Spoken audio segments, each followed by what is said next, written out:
لازم کی ہوئی ہے، ضروری قرار دی ہوئی ہے۔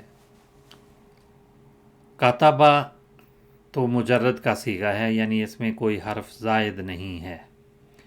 اسی سے اقتتبہ بھی فعل استعمال ہوتا ہے جس میں ایک تا اور شروع میں حمزہ وصلی بڑھایا گیا ہے۔ تو اقتتب الکتاب لنفسہ، اس کے معنی ہوتے ہیں کہ کاپی کرنا، کوئی چیز نقل کر لینا، یا اپنی طرف سے کوئی چیز بنا کے پیش کر دینا، جیسے قرآن مجید میں آیا ہے قالوا اساطیر الاولین اقتتبہا، وہ قرآن مجید کے متعلق الزام دیتے ہیں، کہتے ہیں کہ یہ پہلوں کی کہانیاں ہیں، اس نبی نے ان کہانیوں کو از خود اپنی طرف سے بنا کے پیش کر دیا ہے، کاپی کر لیا ہے۔ اور اقتتبہ کے ایک معنی کسی سے املا کرانے کی فرمائش کرنا بھی ہوتا ہے، کہ اس سے کوئی بات لکھوانا یا لکھنے کی فرمائش کرنا۔ اسی مادے سے ہی مکتبہ کا لفظ بھی بنتا ہے۔ مکتبہ لفظی معنی تو ہیں کہ وہ جگہ جہاں لکھا جاتا ہے یا لکھی ہوئی چیزیں موجود ہوتی ہیں۔ لائبریری کو یا کتب خانے کو بھی مکتبہ کہا جاتا ہے۔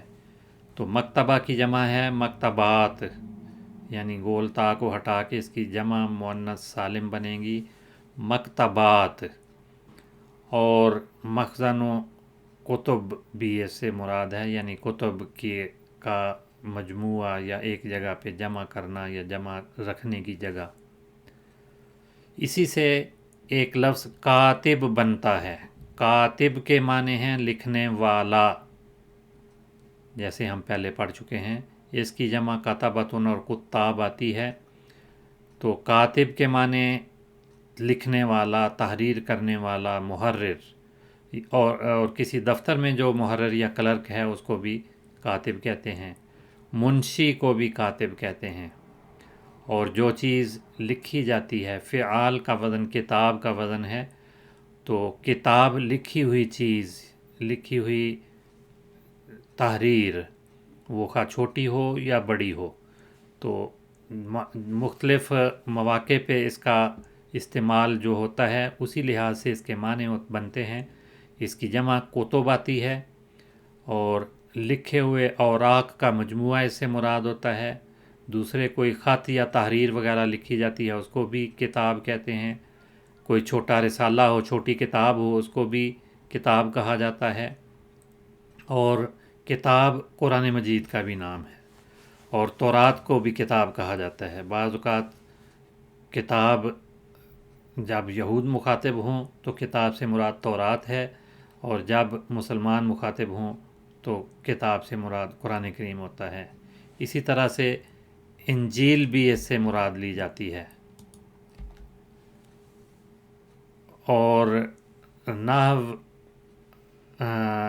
کی مشہور کتاب جو نحو کے موضوع پہ سیبویہ نے تحریر کی ہے، اس کو بھی کتاب کا نام دے کے ہی پکارا جاتا ہے۔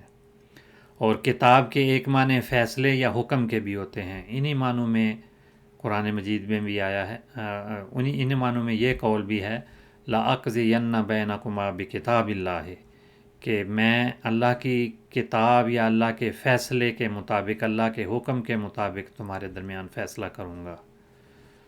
اور کتاب سے مراد بعض اوقات وقت مقررہ بھی لیا جاتا ہے، مقررہ وعدہ بھی اس سے مراد لیا جاتا ہے۔ اور اللہ تعالیٰ کی طرف سے جو تقدیر یا قدر ہے اس کے لیے بھی کتاب کا لفظ بولا جاتا ہے۔ وَأَنْتُمْ تَتْلُونَ الْكِتَابَ، حالانکہ تم کتاب پڑھتے ہو۔ افلا تعقلون، حرف استفہام ہے، یہ دوبارہ اس آیت میں آ گیا ہے۔ کیا یا کیوں کا ترجمہ یہاں پہ بنے گا پس یا آخر، لا تعقلون، تم عقل نہیں کرتے۔ تو فا حرف عاطف ہے، حمزہ جو ہے یہ حرف استفہام ہے، اور لا تعقلون یہ فعل اور فاعل ہے۔ فعل تو تاکلون ہے، اس کے اندر ضمیر کا ترجمہ ہے تم عقل نہیں کرتے، لا نفی کا کلمہ ہے، فعل مضارع کو منفی بنانے کے لیے آیا ہے۔ تو صیغے کے لحاظ سے یہ فعل مضارع معروف کا صیغہ ہے اور جمع مذکر مخاطب کا صیغہ ہے، جیسے اس آیت میں پہلے بھی اسی کے مطابق بعض افعال استعمال ہوئے ہیں، اور اس میں ضمیر مرفوع جو ہے وہ اس کا فاعل بن رہی ہے۔ جب ہم صرف کے لحاظ سے یا کلمے کی بناوٹ کے لحاظ سے اس کو دیکھتے ہیں اور لغت میں اس کے معنی ہیں تو وہ دیکھتے ہیں، تو پھر اس کی تفصیل اس طرح سے بنے گی۔ اکالا فعل ماضی ہے، یعنی تینوں حروف پہ فتح آئے گی، یہ ثلاثی مجرد کا صیغہ ہے۔ اور اکالا عن، اس کے ساتھ عن کا صلہ بھی استعمال ہوتا ہے، یعنی ہر حروف جارہ میں سے جو اس کے ساتھ آتا ہے۔ اور یا کیلو فعل مضارع ہے، اسی سے اگر ہم گردان کریں گے یا کیلو تو نواں صیغہ تاکلون بنتا ہے جو اس آیت میں استعمال ہوا ہے۔ اور اس کا مصدر عقلاً اور عقولاً دونوں اس کے مصادر ہیں، اور اس سے اسم فاعل عاقل بنتا ہے۔ اسم فاعل کی آسان پہچان یہ ہے کہ فاعل کے وزن پہ آتا ہے، ثلاثی مجرد سے تمام جو فاعل آتے ہیں وہ اسی وزن پہ آتے ہیں، تو فاعل کا وزن عاقل بنے گا۔ اور جب ہم اسم مفعول بناتے ہیں تو وہ معقول بنتا ہے۔ یہ وزن کی بات پہلے بھی تفصیل آ چکی ہے، بار بار اس کو ہم دہراتے ہیں، جو نئے سننے والے ہیں ان کے لیے میں تھوڑی سی وضاحت مزید کر دیتا ہوں کہ وزن کہتے ہیں کہ کوئی بھی لفظ جو عربی زبان میں ہے جو کسی مصدر سے یا کسی خاص مادے سے بنتا ہے، تو اس میں 3 یا 4 یا 5 اصلی حروف ہوتے ہیں، اور ان کے ساتھ بعض زائد حروف شامل کر کے بھی بعض صیغے بنتے ہیں۔ تو عام طور پہ زیادہ تر جو مادے ہیں وہ 3 حروف پر مشتمل ہیں، اس میں عین قاف لام ہے، تو اس طرح سے عین قاف لام جس بھی صیغے میں آ رہا ہے وہ اسی مادے سے بننے والا صیغہ ہے، باقی حروف اس میں زائد صیغہ بنانے کے لیے یا شکل تبدیل کرنے کے لیے ہیں، اصلی حروف عین قاف لام ہیں۔ اور کسی بھی لفظ میں اگر عین قاف لام آیا ہے تو عین قاف لام کی جگہ فے عین لام رکھ دیا جائے تو وہ اس کا وزن بنتا ہے۔ تو عین کی جگہ پہ فا فے، اور کاف کی جگہ پہ عین اور لام کی جگہ پہ لام، فعل کا جو لام ہے یہ وہ مادہ تبدیل کر دیا جائے تو وہی اس کا مادہ بنتا ہے، تو معقول سے بنے گا مفعول۔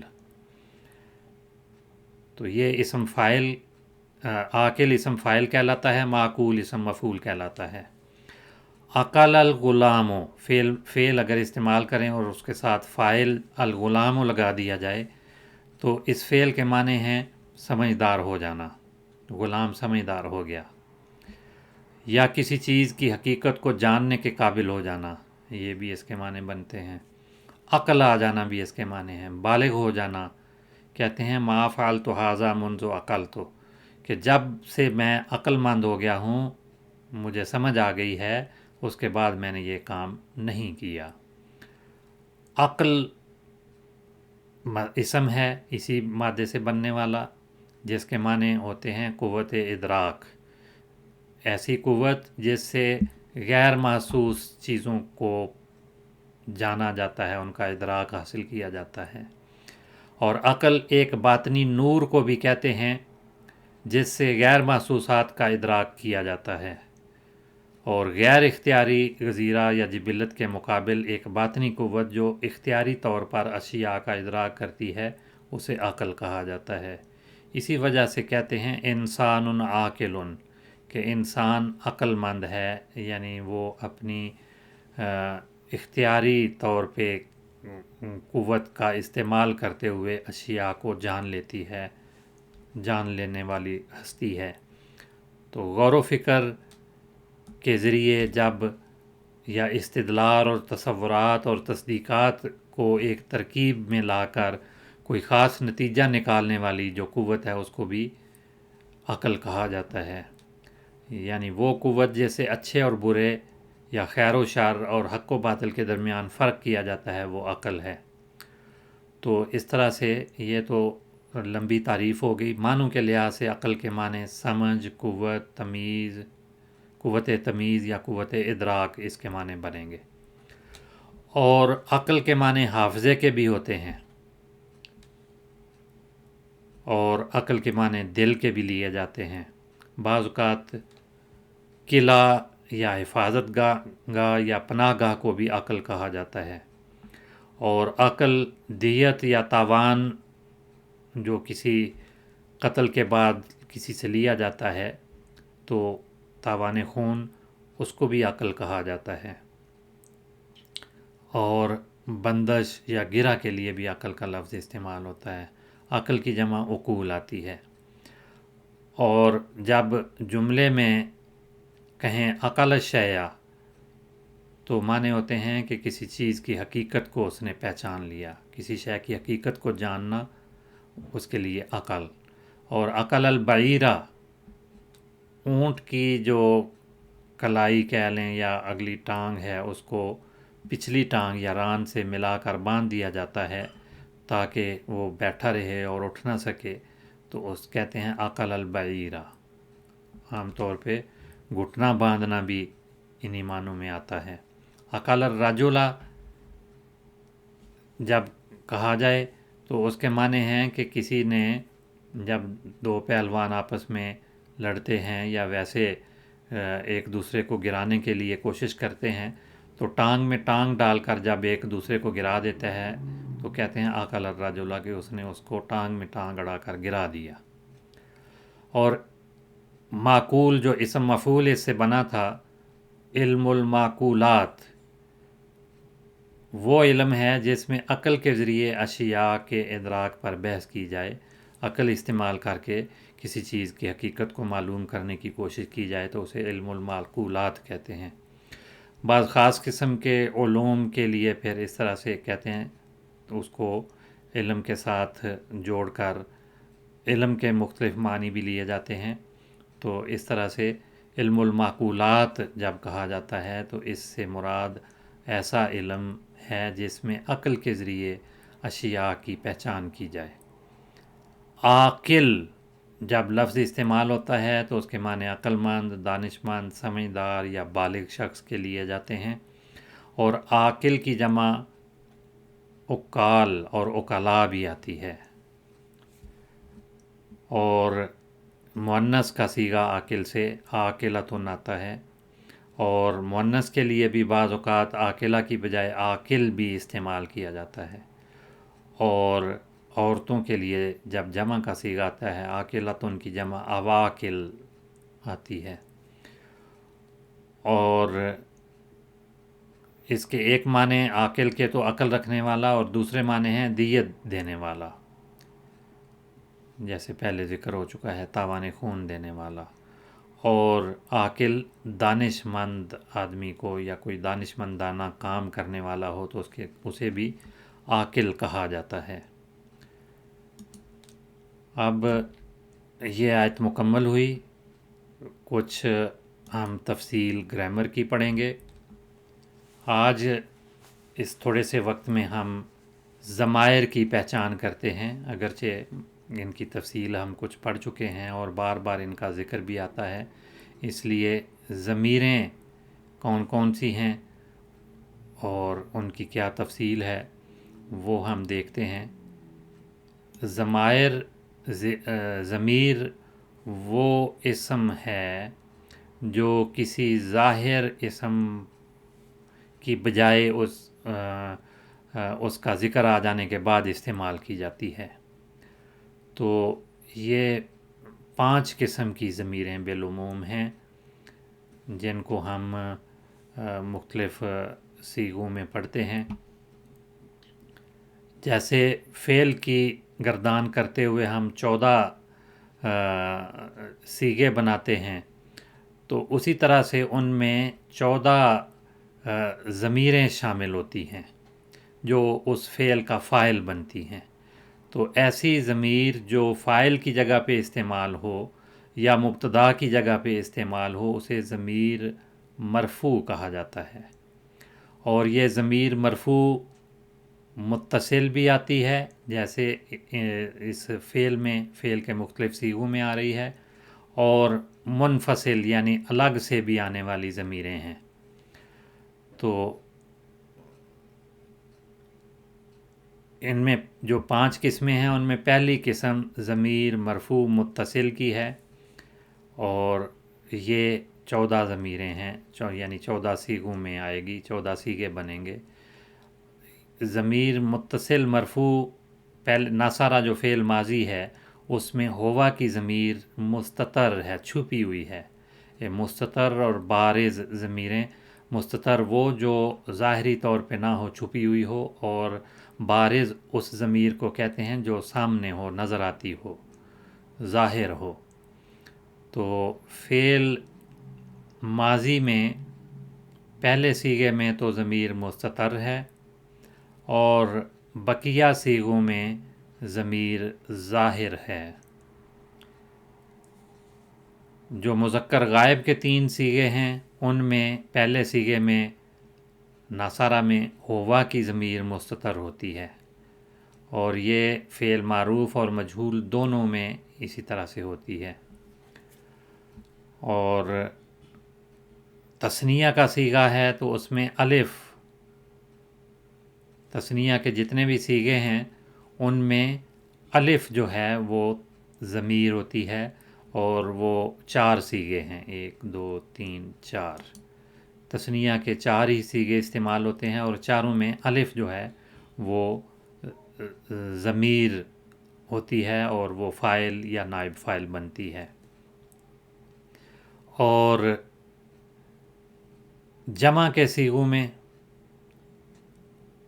جمع مذکر غائب کے صیغے میں، مذکر غائب کے صیغے میں واؤ جو ہے وہ ضمیر کہلاتی ہے، اور مؤنث غائب کے صیغے میں تا ساکن، اور جمع مؤنث کے صیغے میں نون جو آخر میں آ رہی ہے، اور مؤنث مخاطب کے صیغے میں بھی نون ہے، اور یہ عام طور پر نون مشدد ہوتی ہے۔ اور جو مذکر مخاطب کا صیغہ ہے اس میں تائے مفتوح یعنی فتح کے ساتھ آنے والی تا، اور مؤنث مخاطب کے صیغے میں تا مکسور، اور متکلم کے صیغے میں تا مضموم۔ یہ صرف تا کا فرق ہے، صیغے اس سے بدل جاتے ہیں۔ نصرتا کے معنی ہیں تو ایک مرد نے مدد کی، نصرتے تو ایک عورت نے مدد کی، نصر تو میں نے مدد کی۔ تو ضمیریں زیر زبر کے فرق کے ساتھ آ رہی ہیں اور معنی پھر اس کے مختلف ہو جاتے ہیں۔ اور نصر تما، یہ تما یا الف یا تما، بعض الف کو بعض تما پورے کو ضمیر قرار دیتے ہیں، بہرحال یہ الف جو ہے وہ مشترک ہے چاروں صیغوں میں۔ اور نصر تما، یہ مذکر مخاطب اور مؤنث مخاطب دونوں کے صیغے ایک جیسے ہی ہیں، ان میں تما جو ہے وہ ضمیر ہے۔ تو نصر تم میں تم ضمیر ہے، اور نصر نا میں نا ضمیر ہے۔ تو اس طرح سے یہ 14 ضمیریں ہیں جو ضمیر مرفوع متصل کہلاتی ہیں، یہ ایک قسم کی ضمیریں ہیں۔ دوسری قسم کی ضمیر ہے ضمیر مرفوع منفصل۔ متصل کی بحث ہم نے یہاں پڑھی، ضمیر مرفوع متصل، اور اب ہم ضمیر مرفوع منفصل پڑھیں گے۔ متصل کے معنی ہیں جو جڑ کے آتی ہیں، الگ سے نہیں استعمال ہوتی ہیں، اور منفصل کے معنی ہیں جو الگ سے استعمال ہوتی ہیں۔ ضمیر مرفوع منفصل، ہوا ہما ہم، ہیا ہما ہننا، انتا انتما انتم، انتی انتما انتن، انا نحنو، یہ 14 ضمیریں ضمیر منفصل ہیں۔ یہ بالعموم مبتدا کی جگہ پہ استعمال ہوتی ہیں، اور کبھی فعل کے بعد فاعل کے طور پہ بھی استعمال ہوتی ہیں۔ تو یہ مرفوع ہیں اور رفع کی جگہ پہ ہی ہمیشہ استعمال ہوتی ہیں۔ تیسری قسم ہے ضمیر منصوب متصل۔ فعل میں فاعل کے طور پہ آنے والی ضمیر تو مرفوع کہلاتی ہے، لیکن مفعول کی جگہ پہ آنے والی ضمیر الگ سے استعمال ہوتی ہے، جیسے ناصرہو میں ہو ہے، ناصرہما میں ہما ہے، ناصرہم میں ہم ہے، تو ہوا کی جگہ پہ ہو اکیلا آ جاتا ہے، اور ہما ہم جو ہم نے پہلے پڑھی تھیں ہوا ہما ہم، کم و بیش وہی شکل، تھوڑی سی تبدیل ہوئی ہے، لیکن زیادہ تر جو ہے ان کی شکل بھی وہی رہی ہے، لیکن یہ ضمیر منصوب متصل ہے، متصل منصوب یا منصوب متصل۔ تو ناصرہو، ناصرہما، ناصرہم، ناصرہ جو فعل ماضی ہے وہ سب کے ساتھ لگا دیا گیا ہے، اور یہ اس کا مفعول کے تو مفعول بن کر آ رہی ہیں، اس وجہ سے ناصرہو کے معنی ہے اس نے اس کی مدد کی، اس کی ان دو کی مدد کی، اس نے ان دو کی مدد کی، اس نے ان سب کی مدد کی۔ تو اس طرح سے یہ ضمیریں ساتھ ساتھ آ رہی ہیں، ناصرہو، ناصرہما، ناصرہم، ناصرہا، یہ ہو کی بجائے ہا مؤنث کی غائب کے لیے ضمیر ہے۔ ناصرہما، ناصرہن، ناصرہ کا یہ مخاطب کی ضمیر ہے، ناصرہ کا اس نے تیری مدد کی، ناصرہ کما اس نے تم دو کی مدد کی، ناصرہ کم اس نے تم سب کی مدد کی، ناصرہ کی، کا اور کی کا فرق ہے، یہ مؤنث کی ضمیر ہے، ناصرہ کی اس نے تیری مدد کی، ناصرہ کما یہ مؤنث مخاطب کا صیغہ ہے، اس نے تم دو کی مدد کی، ناصرہ کنہ اس نے تم سب عورتوں کی مدد کی، ناصرہ نی اس نے میری مدد کی۔ یہ یائے متکلم ضمیر ہے، اس کے ساتھ نون کا اضافہ کر کے اس کو پڑھا جاتا ہے، کیونکہ را اس سے پہلے فتح کے ساتھ آئی ہے، تو جب پہلے فتح ہو اور اس کے بعد یہ یا آ جائے تو عام طور پہ اس کے ساتھ نون کا اضافہ کیا جاتا ہے، اس کو نون وقایا کہا جاتا ہے۔ یہ یا کو بچانے کے لیے آتی ہے، تو وقایا کے معنی ہیں بچانا۔ تو ناصرہ نی اس نے میری مدد کی، ناصرہ نا اس نے ہماری مدد کی۔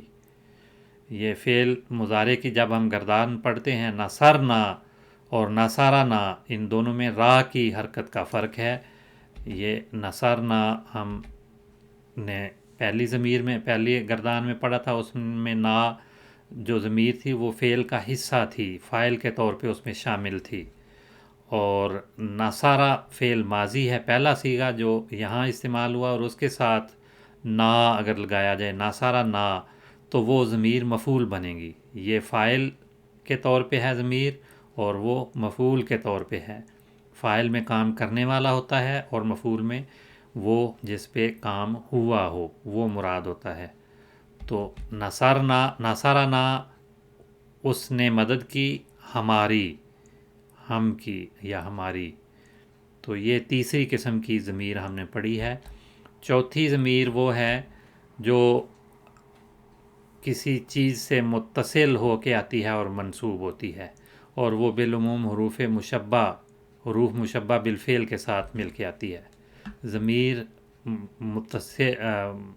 متصل منصوب دو طرح سے آتی ہے، کہ وہ فعل کے ساتھ بھی آتی ہے، جیسے یہ فعل کے ساتھ ضمیر کی گردان ہے، اور کبھی یہ حروف مشبہ بالفعل سے مل کے بھی آتی ہے، جیسے انہو، انہو بھی اور انہو بھی ایک ہی چیز ہے، انا اور انا دونوں حروف مشبہ میں سے ہیں، اور انہما، انہم، انا کے ساتھ جتنی ضمیریں آ رہی ہیں یہ ساری حرف مشبہ بالفعل کے ساتھ جڑ کے آ رہی ہیں، انہا، انہما، انہن، انکا، انکما، انکم، انکی، انکما، انکنہ، اننی، اس میں انا اور نی ہے، یہ کبھی کبھی نون ایک حذف کر کے انی بھی اس کو پڑھا جاتا ہے، دونوں طرح سے آتا ہے۔ اسی طرح سے اننا اور انا یہ بھی ایک ہی چیز ہیں، لیکن دونوں طرح سے اس کو استعمال کیا جاتا ہے۔ چوتھی ضمیر منفصل منصوب کہلاتی ہے، ایاہو، ایاہما، یہ بھی منصوب کی جگہ پہ آتی ہے، فعل سے پہلے بھی استعمال ہو جاتی ہے مفعول کے طور پہ، اور یہ منصوب کہلاتی ہے۔ ضمائر ویسے مبنی ہوتے ہیں، لیکن ان پہ اعراب جو ہیں وہ محلی ہوتے ہیں، اعراب کے محل پہ استعمال ہوتی ہیں۔ تو ایاہ ایاہما ایاہم ایاہا ایاہما ایاہن ایاک ایاکما ایاکم ایاکے ایاکما ایاکن ایایا اور ایانا۔ پانچویں قسم کی ضمیر ہے ضمیر مجرور جو متصل ہے، اور والدہ اس کا بیٹا، تو یہ ساری ضمیریں اس کے ساتھ لگی ہوئی ہیں۔ اسی طرح سے کوئی حرف جار آ جائے تو اس کے ساتھ بھی ضمیریں ساری استعمال ہوتی ہیں جو حرف